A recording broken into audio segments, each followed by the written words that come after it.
Invincible Season 4 just ended, and I think people are overreacting to the finale because this season actually fully delivered, and I want to break down why. For you guys that are coming back, I already reviewed episodes 1 to 3, so you guys know my take on those 3 episodes. Now that the season's done, I actually want to cover the entire season. In general, the aftermath of the Invincible War and after everything that happened between Mark and Earth and how they view him now, the emotional weight that is on his shoulders is fully perfectly highlighted, and we actually have a full insight on his emotional status at the moment. Mental status. We can see that he is mentally broken down, molded down to a shell of a person that he used to be, and it is very visible. The stakes in this season are 100% higher, without a doubt. The Viltrumites being a major threat, a bigger threat than we've ever seen in any part of the show, makes everything a lot more eerie and probably a lot scarier even for the viewers. There's been points in the show, or there were points in the show, where I was genuinely terrified for some of the characters, like Oliver. That one shot where Conquest is absolutely behind him with his hand like this. I've never seen in an animated show in my entire life. The Viltrumite war setup, including the coalition of planets, and then the Viltrumites preparing for war with only about 5 to 7 Viltrumites, was something honestly unexpected, and we never actually saw the other 35 Viltrumites that they kept talking about. They were molded down realistically to like 37 Viltrumites total now. When the war started, it was around 50. That goes to show what happened to the war and how the Viltrumites were so affected. The coalition of planets, they seemed very prepared at times, but it's like they would get hit with a curveball every single time, which is honestly expected in war. But I do believe that the coalition did their part, and they actually did a really good job and created a big dent in the Viltrumite army. Space Ranger was an absolute menace. Shout out to Space Ranger, or Space Racer, whatever the his name is. Not only Space Racer, but what Thetis, Omni-Man, and Mark did to Viltrum was a very good chess move, but in the long run, it actually them over a little bit more, as we know. I'm not gonna get into that yet. Another thing I need to address, Oliver was a dumbass. He's a little bit slow, okay? He doesn't have very high fight IQ. They specifically told him not to engage with Thrag, and the first thing he does is engage with Thrag. Viltrumite war-wise, very interesting. Fight scenes were amazing, absolutely peak, and I loved every second of it. We didn't really get to see the extent of Thetis' power, which I'm a little bit upset about, but at the same time, what else do we expect when we have a motherfucker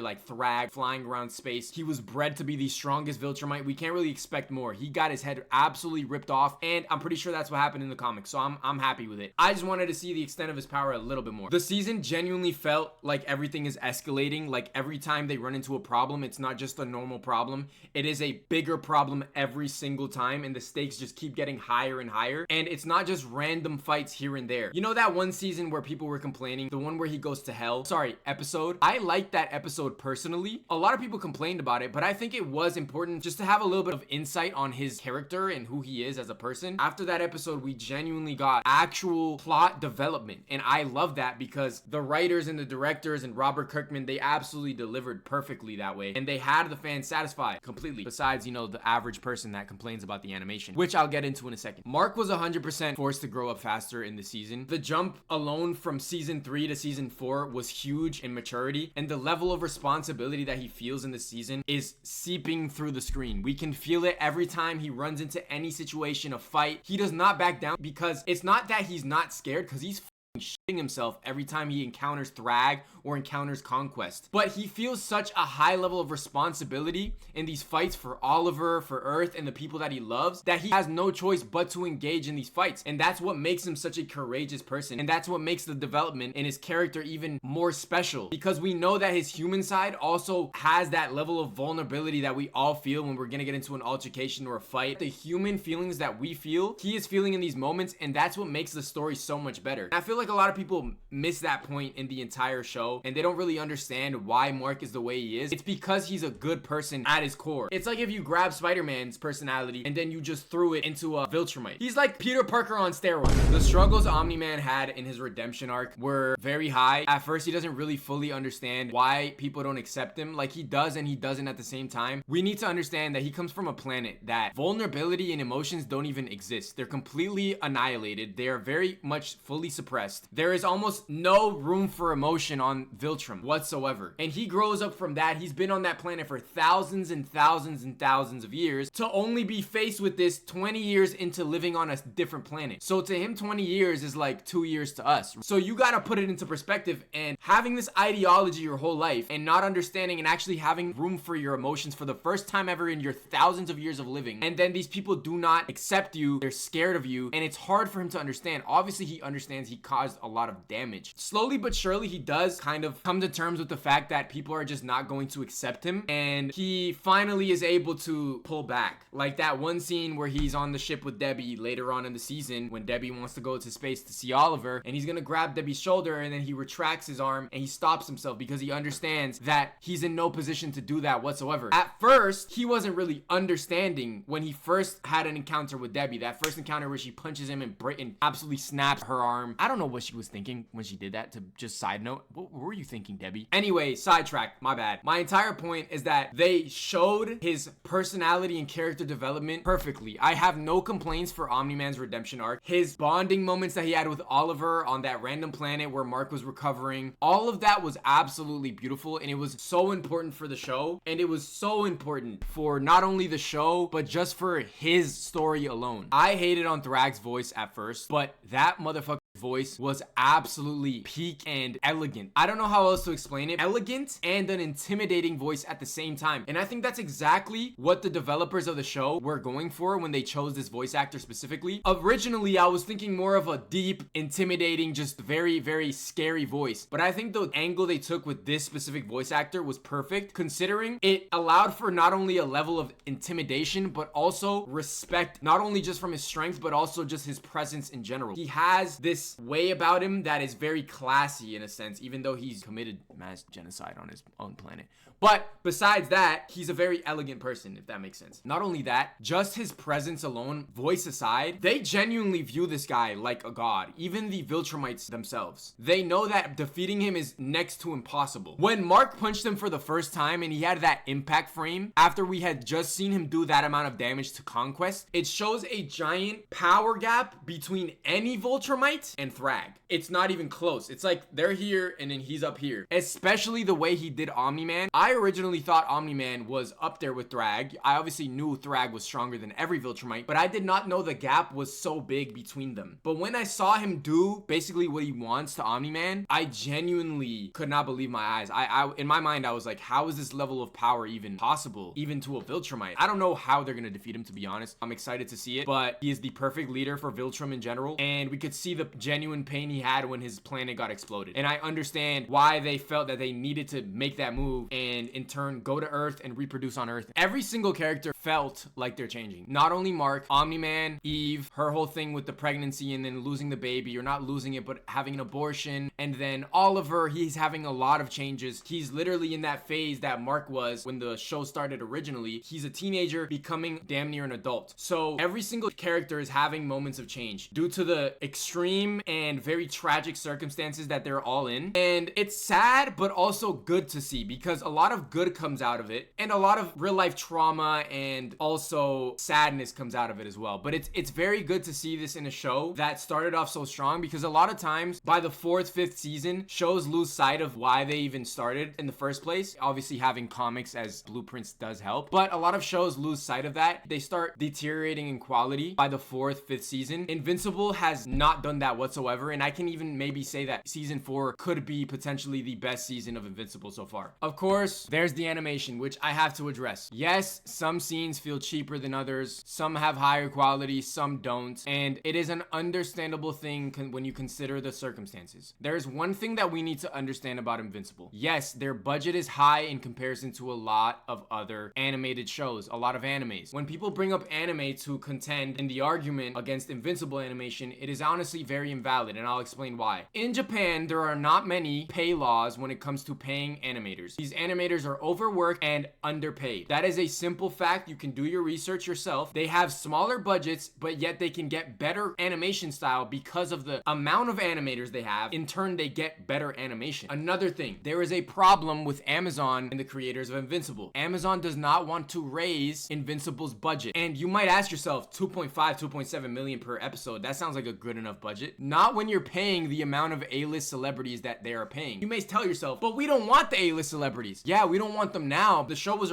originated and started. These A-list celebrities were very much selling points, and they're reasons that you and me are watching the show in the first place. So if it wasn't for the A-list celebrities that they had in season 1, we wouldn't be watching the show in season 4. They're not just gonna swap out voice actors all of a sudden. They're in a predicament where they already hired all these people. They have to get paid, and they're not cheap to pay. So we need to consider that. And on top of all of this, it's not just the pay problem. It is also, there's only 4 animators working on the show, and with 4 animators, they have to release 1 season every single year. If you guys understood how long it takes to animate something, you guys would understand that they have to make quality cuts within certain episodes in order to hit these deadlines, and not only the deadlines, but the pay deadlines. So these are things we need to factor in before we go online and start complaining about everything, because there are real reasons that the animation isn't as high quality as we want it. Would I love for the animation to be better in a lot of scenes? Absolutely. I'm with you guys on that. But the complaining does not help when there are actual real life circumstances that don't allow the Invincible creators to get it done the way we want to every single time. Unless Amazon gives them a bigger budget, they're not going to be able to afford better animation. And that's something we just all need to accept. Episode 4, the lowest rated episode, it felt very random to some viewers. And yes, it was a filler episode. There's no debating whether it was a filler episode or not. But it was still a crucial moment, kind of insight on Mark's ideologies and thoughts. We even saw him turn down bowing to Satan, which I thought was a very cool thing. But those little things and the little details that situation gave us was extremely important, because I don't think people understand. The ending of that episode was literally a crucial part that's probably going to be a part of seasons 5, 6, and so on and so forth, with the demon going up to Earth. That being said, I actually enjoyed that episode. Was it the most peak, high animation, amazing, cinematic episode that they had? No, but it was still enjoyable, and the rating it got was not deserved. I think that episode was probably like at least a minimum of a 7 to 7.5 out of 10. It did get overhated, and people are very much overreacting. Animation issues don't ruin the experience. Yes, they ruin specific parts within certain episodes, but you need to understand, the internet inflates everything. So every time you see someone complaining about a specific small frame where they see a PNG being dragged, yes, they happen, and yes, they look bad a lot of the time. And if I'm gonna sit there and nitpick and look at it, yeah, it's gonna bother me if I really analyze it. There's been no point in the show where I've been actually watching the show and I notice these animation flaws. It's only afterwards when I go on the internet on Reels or TikTok and then I see the breakdown of like a slow-mo of the shot, then I notice the flaw. But it's like these people are seeking these flaws out, and I do believe that this show deserves more praise and less complaining. The finale was emotional and not just action, and a lot of people complaining about the angle they took honestly don't understand how cliffhangers and how world building and stories work. You can't end everything off with action,